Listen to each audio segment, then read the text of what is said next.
संत समागमे धरावी आवडी करावी तातडी परमार्थाची।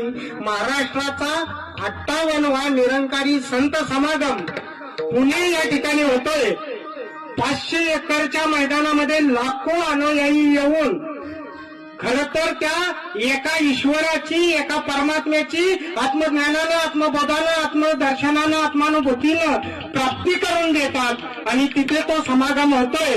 सर्वसाधारण आमंत्रित आहात सर्वांनी येत्या जानेवारीला 24, 25 आणि 26 तारखेला पुणे पिंपरी या ठिकाणी 500 एकरच्या मैदानामध्ये विशाल संत समागमचं आयोजन नियोजन निरंकारी मिशनच्या वतीनं सद्गुरू माता सुदीक्षाजी महाराज यांनी केलेलं आहे। सर्वांनी तिथे यावं आणि संत समागमे धरावी आवडी करावी तातडी परमार्थाची।